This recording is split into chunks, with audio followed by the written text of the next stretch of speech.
बिस्मिल्लाहिर्रहमानिर्रहीम। नाज़रीन अस्सलाम वालेकुम, मैं हूँ इमरान वसीम।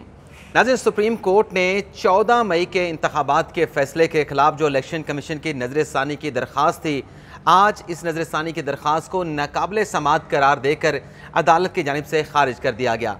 दौरान समाअत जज साहबान की जानिब से बड़े सख्त रिमार्क दिए गए, बड़े अहम रिमार्क दिए गए और तसलसल के साथ रिमार्क दिए गए।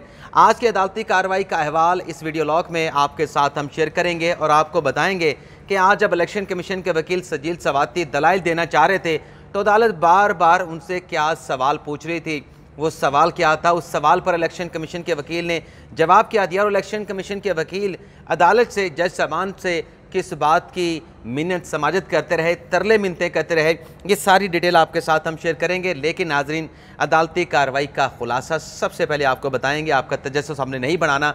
खुलासा नाज़रीन ये है, इलेक्शन कमीशन की नज़रसानी की दरख्वास्त को तो रद्द कर दिया गया, 14 मई की तारीख भी गुजर चुकी है। लेकिन जैसा कि आप जानते हैं कि जो जाने वाले हुक्मरान थे, जो इत्तेहादी हुकूमत थी पाकिस्तान पीपल्स पार्टी की, मुसम्मिक नवाज़ की और भी उसमें ढेर सारी सियासी जमातें थीं, उनकी जानिब से जो एक लेजिस्लेशन की गई थी कि इलेक्शन की तारीख देने का जो अख्तियार है, इलेक्शन एक्ट में तरमीम करके वो अख्तियार इलेक्शन कमीशन ऑफ पाकिस्तान को दे दिया गया था। लेकिन आज इस नज़रसानी केस की समाअत करते हुए सुप्रीम कोर्ट ने यह करार दिया है कि चाहे कुछ भी हो जाए, अगर 90 दिन का जो आइनी मैंडेट है, जो आइन के आर्टिकल 224 में लिख दिया गया है कि जब भी कोई असम्बली तहलील होगी या उसकी डेजोलेशन होगी तो 90 दिन के अंदर इंतखाबात कराने हैं, तो सुप्रीम कोर्ट ने आज वाज़ेह तौर पर कहा है कि 90 दिन की जो एक आइनी लिमिटेशन है, जो एक दायरा है, उससे बाहर इलेक्शन कमीशन नहीं जा सकता। अगर इलेक्शन कमीशन 90 रोज़ के अंदर इंतखाबात कराने के हवाले से बेबसी का इजहार करता है, लाचारगी का इजहार करता है या कोई ऐसा मामला हो जाता है, ऐसे हालात बन जाते हैं, इलेक्शन कमीशन खुद से तारीख को एक्सटेंड नहीं कर सकता। अब मामला क्या है? मामला यह है कि जाने वाले हुक्मरान थे, इलेक्शन एक्ट में तरमीम करके गए थे, इलेक्शन एक्ट के सेक्शन 57 में 58 में कि इलेक्शन की तारीख इलेक्शन कमीशन ऑफ पाकिस्तान देगा। लेकिन सुप्रीम कोर्ट की आज की इंटरप्रिटेशन के मुताबिक, आज के जज साहबान के रिमार्क्स के मुताबिक, बेशक इलेक्शन कमीशन उसको चेंज कर ले सेक्शन 57 के तहत, 58 के तहत, लेकिन जो लिमिटेशन है आइन की, जो आइनी एक 90 दिन की मियाद दे दी गई है, उससे बाहर नहीं जाएगा, उससे बियॉन्ड इलेक्शन कमीशन नहीं जाएगा। यानी अगर बाहर जाना है तो आज सुप्रीम कोर्ट ने कहा है कि फिर इलेक्शन कमीशन ऑफ पाकिस्तान को सुप्रीम कोर्ट के सामने आना पड़ेगा। सुप्रीम कोर्ट में आईनी दरख्वास्त आर्टिकल 184(3) की दायर करना पड़ेगी और फिर फैसला 90 दिनों में इलेक्शन क्यों नहीं हुए और कितनी ताख़ीर का शिकार हो सकते हैं, ये फैसला फिर हम यानी सुप्रीम कोर्ट ऑफ पाकिस्तान करेगी। ये आज के जज साहबान के रिमार्क्स हैं। नाज़रीन, 9:30 बजे अदालती कार्रवाई का आगाज़ हुआ और 9:30 बजे से पहले बज़ाहिर ऐसा लग रहा था कि जैसे आज समाअत है ही नहीं, क्योंकि 9:25 से 30 मिनट तक कमरा अदालत में सिर्फ सहाफ़ी बैठे थे, एक आध वकील बैठा था, इलेक्शन कमीशन की लीगल टीम भी मौजूद नहीं थी, अटॉर्नी जनरल ऑफिस से भी कोई मौजूद नहीं था। लेकिन फिर 5 मिनट के अंदर कमरा अदालत में रौनक लग गई, इलेक्शन कमीशन की लीगल टीम भी आ गए, उनके वकला भी आ गए, अटॉर्नी जनरल ऑफिस से अटॉर्नी जनरल साहब आ गए, उनके साथ में स्टाफ भी आ गया, टीम भी आ गई। तो 9:35 पर अदालती कार्रवाई का आगाज़ हुआ। सजील सवाती साहब, इलेक्शन कमीशन के वकील, उन्होंने अदालत से दरख्वास्त की कि देखें, मैं चूँकि तफसीली फ़ैसला अदालत ने बाद में जारी किया है, नज़रसानी की दरख्वास्त हमने अब दायर की है। अच्छा, यहाँ पे एक और भी बता दें, मेरे साथ असदुर साहब भी यहाँ पे मौजूद हैं।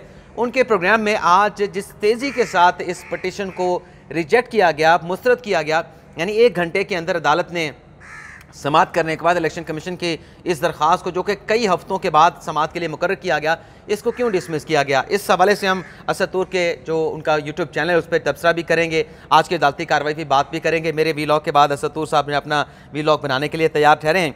तो आज सजील सवाती साहब जब कमरा अदालत में आए, उन्होंने कहा कि चूँकि आपने तफसीली फ़ैसला दे दिया तो मैं इसमें कुछ एडिशनल ग्राउंड अपनी नज़रसानी की दरख्वास्त में ऐड करना चाहता हूँ। उन्होंने कहा कि मैंने तफसीली फ़ैसला पढ़ा है और एडिशनल ग्राउंड मैं इसलिए जमा नहीं करवा सका क्योंकि मैं रुखसत पे था, जनरल एडजमेंट पे था, तो मुझे आप 1 हफ़्ते की मोहलत दे दें। और इसमें जो अहम पॉइंट है, उन्होंने कहा कि वो ये है कि क्या इलेक्शन कमीशन इलेक्शन की तारीख को चेंज कर सकता है। और फिर उन्होंने ये भी कहा कि जो इलेक्शन एक्ट है 57, 58, उसका भी इलेक्शन कमीशन के वकील ने जिक्र किया। मुनीब अख्तर साहब ने कहा कि इस केस में ये सवाल अब नहीं रहा, इसको आप आर्गू कर चुके हैं। शजील सवाती साहब ने कहा कि मुझे 1 हफ़्ते की मोहलत दें, लेकिन अदालत ने उनको 1 हफ़्ते की मोहलत नहीं दी, यानी ये इस्तदा भी रद्द कर दी गई 1 हफ़्ते की मोहलत देने की। और आज नज़रसानी भी इलेक्शन कमीशन की जो है उसको भी जो है वो मुस्तरद कर दिया गया। यहाँ पे नाज़रीन, इलेक्शन कमीशन के वकील ने कहा कि मेरा दूसरा पहला नुकता तो यही था कि इलेक्शन कमीशन के पास मखसूस हालात में ऐसी चीज़ें हैं, क्योंकि इलेक्शन कमीशन के पास अख्तियार नहीं है। इलेक्शन कमीशन की आइनी जिम्मेदारी इलेक्शन कराना, तो आइनी जिम्मेदारियों के सिलसिले में उसको पूरा करने के लिए कि साफ शफाफ इंतखाबात कराने हैं, मैं ये डेट चेंज कर सकता हूँ, ये अख्तियार है आइनी जिम्मेदारी को पूरा करने के लिए। लेकिन जस्टिस मुनीब अख्तर साहब ने कहा कि आप क्योंकि नज़र-ए-सानी में आए हैं, नज़र-ए-सानी में आप पूरा केस आर्गू नहीं कर सकते, आप सिर्फ जो अदालत का फैसला है 14 मई के फैसले के हवाले से उसमें क्या निशानदेही, क्या उसमें गलती है, उसकी निशानदेही करेंगे। और जस्टिस मुनीब अख्तर साहब ने यह भी कहा कि जो पॉइंट आपने मरकज़ी केस में फर्स्ट राउंड में नहीं उठाए थे उसको आप दोबारा से नहीं उठा सकते। मुनीब अख्तर साहब ने कहा कि ये बताएं कि जो हमारा अदालती फैसला है उसमें कहाँ कहाँ पे गलतियाँ हैं जिस पे हम नज़र-ए-सानी करें। बंदयाल साहब ने इलेक्शन कमीशन के वकील की दलील के ऊपर जवाब दिया कि ये जो आप कह रहे हैं कि इलेक्शन कमीशन के पास अख्तियार नहीं, इलेक्शन कमीशन की आइनी जिम्मेदारी है, उसी अख्तियार के यानी उसी आइनी जिम्मेदारी को पूरी करने के लिए इलेक्शन कमीशन अपने अख्तियारात को इस्तेमाल करता है। जैसे मुनीब अख्तर साहब इलेक्शन कमीशन के वकील पे खासे ज़्यादा बरम हुए। मुनीब अख्तर साहब ने कहा क्या मुकदमा है, आइन के तहत आप कभी कहते हैं कि अख्तियार है, कभी कहते हैं अख्तियार नहीं है, मुझे आपकी दलील समझ नहीं आ रही, कभी आप इधर जाते हैं, कभी आप उधर जाते हैं। जैसे चीफ जस्टिस बंदयाल साहब ने इलेक्शन कमीशन के वकील से कहा कि आपका जो तीसरा नुक्ता है कि उसको हमने समझा है, नोट भी कर लिया, आप आगे चलें। आप ये कहना चाह रहे हैं कि इलेक्शन कमीशन के पास आइनी जिम्मेदारी है लेकिन अख्तियारात नहीं है। इसके बाद जैसे इजाजुल एहसन साहब ने कहा कि जो जिम्मेदारी के बाद इलेक्शन कमीशन के वकील कर रहे हैं उस जिम्मेदारी को पूरा करने के लिए इलेक्शन कमीशन ने अख्तियारात का इस्तेमाल करना है, लेकिन जिम्मेदारी इलेक्शन कमीशन की यही है कि उसने इंतखाबात कराने, हर इंतखाबात कराने से इलेक्शन कमीशन इनकार नहीं कर सकता। जस्टिस मुनीब अख्तर साहब ने कहा कि आइन में 90 दिन की मियाद दे रखी है, आप कहते हैं कि आप उसकी तारीख को चेंज कर सकते हैं। तफसीली फैसले में आपकी इस दलील से हमने इत्तफाक नहीं किया और आप नज़र-ए-सानी में दोबारा इस केस को री आर्गू नहीं कर सकते। अगर आपके पास कहने को कुछ नहीं, मुनीब अख्तर साहब क्या कह रहे हैं, मुनीब अख्तर साहब इलेक्शन कमीशन के वकील को कह रहे हैं कि अगर आपके पास कहने को कुछ नहीं है तो बता दें और फिर आगे बढ़ें कि आपके पास कुछ नहीं है। और बहुत सारे मुनीब अख्तर साहब ने यह भी कहा कि आप और बहुत सारे केसेस यहाँ पे लेके आए हैं, आप और बहुत सारे केसेस इलेक्शन के आएंगे जिसमें ये जो पॉइंट आप उठा रहे हैं उसमें उन केसेस में आप जाके ये पॉइंट जो है वो उठा सकते हैं। इसके बाद मुनीब अख्तर साहब ने इलेक्शन कमीशन के वकील से ये भी कहा कि माशाल्लाह आप बड़े अच्छे वकील हैं, बड़े अच्छे लॉयर हैं, इस तरह तो नहीं होता कि आप सुप्रीम कोर्ट में आके एक दायरे के अंदर घूमना शुरू हो जाएं, नज़र-ए-सानी का मामला है, सुप्रीम कोर्ट में इस तरह से दलाइल नहीं दिए जाते। इलेक्शन कमीशन के वकील सजील सवाती साहब ने कहा कि आर्टिकल 254 भी है जिसमें अगर एक आइनी प्रोविजन पूरी नहीं हो रही तो उसको कवर किया जाता है, अपने आर्टिकल 254 के तहत कवर किया जाता है, जिस पे मुनीब अख्तर साहब ने कहा कि ये जो आप दलील दे रहे हैं ये भी हम पहले ही डिस्कार्ड कर चुके हैं, ये दलील हमने तस्लीम नहीं की थी। लेकिन इलेक्शन कमीशन के वकील ने कहा कि हमारा नुक्ता ये है, हमारी दलील ये है कि जो आइन के आर्टिकल्स हैं इलेक्शन करवाने के हवाले से जो ECP की जिम्मेदारियाँ हैं उनमें हम आहंगी होनी चाहिए, किसी एक आर्टिकल को आप आइसोलेशन में नहीं पढ़ सकते। और फिर यहाँ पे जब बार बार जज साहबान की तरफ से सवाल हो रहे थे, ख़ास तौर पे आज मुनीब अख्तर साहब का जो सवालात पूछने का जारहाना अंदाज भी था, बीच में मुस्कुराते भी थे, इलेक्शन कमीशन के वकील की सरजनिश भी करते थे, बरमी का इज़हार भी करते थे, तो फिर इलेक्शन कमीशन के वकील ने ना चाहते हुए कह दिया कि देखें मुझे मेरा केस तो बिल्ड करने दें, मुझे आप बोलने नहीं दे रहे, मुझे बात तो करने दें, मुझे बोलने तो दें, मेरा जो केस है जब मैं अपने आर्गूमेंट बिल्ड करूंगा तभी तो मैं आपके सामने अपना केस जो है वो बना पाऊंगा। लेकिन अदालत का कहना था कि मैं नहीं, नज़र-ए-सानी में आप सिर्फ जो फैसला हमने दिया है 14 मई का उसमें आप गलती की निशानदेही करेंगे। और फिर आगे चल के जस्टिस मुनीब अख्तर साहब ने बड़े अहम रिमार्क्स दिए कि आपने तो हमसे मुतअद्दिद मरतबा हमने आपसे पूछा था कि आप क्या चाहते हैं, तो आपने तो फर्स्ट राउंड में कहा था कि हमें सिक्योरिटी फराहम कर दें, हमें फ़ंड्स फराहम कर दें, तो हमने आपका ये बयान सुन के आपके स्टेटमेंट के ऊपर इलेक्शन करवाने का हुक्म दे दिया था, बात ख़त्म हो गई थी। जस्टिस मुनीब अख्तर ने कहा कि 90 दिन जो है वो इलेक्शन अगर आप नहीं करवा सकते उसका हल हमने तफसीली फैसले में दे दिया है। जस्टिस मुनीब अख्तर ने कहा कि अगर आप 90 दिनों में इलेक्शन नहीं करवा सकते तो आप सुप्रीम कोर्ट के पास आएंगे।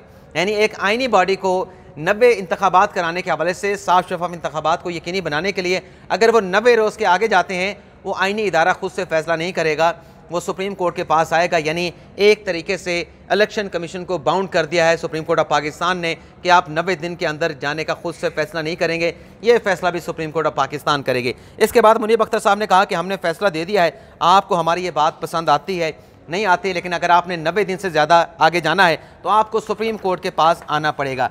जैसे मुनीब अख्तर ने कहा कि फ़िलहाल आप हमारी नज़रसानी की दरख्वास्त में गलती की निशानदेही करें। जिस अख्तियारात में आप आए हैं उसमें सिर्फ आप गलती की निशानदेही कर सकते हैं। आप हर चीज़ यहाँ पे पढ़े जा रहे हैं, इस तरह तो मुकदमात नहीं चलते। और फिर मुनीब अख्तर साहब ने कहा इलेक्शन कमीशन के वकील को कि फर्स्ट राउंड में आपने आर्टिकल 218 का सब आर्टिकल 3 पढ़ के सुनाया, उसका हमें दर्स दिया। मुनीब अख्तर साहब ने कहा अल्लाह ताला ने हमें भी 2 कान दिए हैं, एक दिमाग दिया है। आइन में बड़ा वाज़ेह तौर पे लिखा है कि 90 दिन के बाहर आप नहीं जा सकते। इलेक्शन कमीशन अगर इंतखाबात नहीं करवा सकता 90 दिनों के अंदर, फिर इलेक्शन कमीशन रास्ता भी बता दे। तो इलेक्शन कमीशन ने तो रास्ता अडॉप्ट किया था, लेकिन सुप्रीम कोर्ट उस रास्ते को मानने के लिए तैयार नहीं। जस्टिस उमरता बंदियाल साहब ने कहा, चीफ जस्टिस उमरता बंदियाल साहब ने, कि फैसले में हमने आपको हल बता दिया है कि अगर आप इलेक्शन नहीं करवा सकते 90 दिनों के अंदर तो आपको सुप्रीम कोर्ट में आना होगा। और फिर आगे चल के बड़े सख्त रिमार्क्स दिए मुनीब अख्तर साहब ने, जिसमें कहा गया कि आइन किसी की जागीर नहीं और कोई आइन की खिलाफ वर्जी नहीं कर सकता, और जो आइन पाकिस्तान है वो अवाम की मलकियत है। जैसे बंदियाल साहब ने कहा कि इलेक्शन कमीशन ने बयान दिया था, उसी बयान की रोशनी में हमने इंतखाबात करवाने का हुक्म दिया था। अगर हालात ऐसे हो गए थे इलेक्शन की तारीख चेंज करनी थी, लेकिन इलेक्शन कमीशन खुद से इलेक्शन की तारीख चेंज नहीं कर सकता था, उसको हमारे पास आना था। हमने ये फैसले में ये पैरामीटर भी ले डाउन कर दिया है। और ये जो आइन इलेक्शन की तारीख का फैसला होना है ये आइन और कानून के मुताबिक होना है। एग्जेक्टिव फैसले से इसको हम चेंज नहीं कर सकते। ये फैसला इलेक्शन की तारीख का इसी पे चेंज नहीं कर सकता। और फिर आगे चल के मुनीब अख्तर साहब ने कहा कि ये आइन कोई टर्फ नहीं है, यानी किसी की जागीर नहीं है, ये आइन पाकिस्तान है और ये अवाम का आइन है। और यहाँ पे कहा कि यही रूल ऑफ लॉ है, कॉन्स्टिट्यूशन ऑफ पाकिस्तान यही रूल ऑफ लॉ है, रूल ऑफ लॉ है, इससे कोई किसी भी तरह से इनकार नहीं कर सकता। और बंदियाल साहब ने कहा कि जहाँ जहाँ आइन की खिलाफ वर्जी होगी अदालत वहाँ मुदाखलत करेगी। इसके अलावा ना एक छोटा सा चंक और भी है, असद साहब इंतज़ार कर रहे हैं, लेकिन वो जुल्करनैन ने चूँकि बनाया था तो वो भी आपके साथ शेयर कर लें। बड़े अहम रिमार्क्स थे, ये नाज़रीन सुने। ये दूसरे वाला अच्छा है ज़्यादा। मुनीब अख्तर साहब ने कहा कि बात कानून की नहीं आइन की है। आइन कहता है कि इंतखाबात हर सूरत 90 दिन में होने हैं। जस्टिस इजाज़ुल हसन ने कहा कि इलेक्शन कमीशन इंतखाबात 90 दिन से आगे नहीं ले जा सकता। इलेक्शन कमीशन ये नहीं कह सकता कि कानून बन गया है अब चाहे 690 दिन इंतखाबात ना हो। जस्टिस इजाज़ुल हसन साहब ने कहा। इलेक्शन कमीशन के वकील ने कहा कि आइनी मैंडेट से तजावज़ नहीं कर सकते। और सजील सवाती साहब ने कहा कि मखसूस हालात में इंतखाबात 90 रोज़ से आगे जा सकते हैं। जिस पर इजाज़ुल हसन साहब ने कहा कि मखसूस हालात का फैसला इलेक्शन कमीशन खुद से कैसे कर सकता है। सजील सवाती ने कहा कि आर्टिकल 218(3) का अख्तियार इलेक्शन कमीशन अख्तियार इस्तेमाल कर सकता है, इलेक्शन कमीशन इस्तेमाल नहीं करेगा। यानी साफ शफाफ इंतखाबात को यकीनी बनाने के लिए अगर कोई खदशा है, इलेक्शन कमीशन अगर तारीख आगे बढ़ाएगा, लेकिन सुप्रीम कोर्ट आज ये कह रही है कि नहीं, इलेक्शन कमीशन बेशक आईनी इदारा है, तारीख आगे बढ़ाने का फैसला जो है ये अदालत करेगी। लेकिन बार ये आज की अदालती कार्रवाई थी, लेकिन आज की अदालती तारीख के ऊपर इस केस को फौरी तौर पे क्यों डिसमिस कर दिया गया? अचानक से इतने दिनों के बाद ये मुकदमा लगा। आखिरी समाअत गालिबन इसमें 5वें महीने मई के 29 तारीख को हुई थी, तो आज अचानक से इतने अरसे लगाने के बाद इस केस को क्यों डिसमिस किया गया? ये असदुर साहब के साथ उनके व्लॉग में डिटेल में बात करेंगे और कुछ इसका आज की अदालती कार्रवाई का एनालिसिस भी करेंगे। इजाज़त चाहते हैं, अल्लाह हाफ़िज़।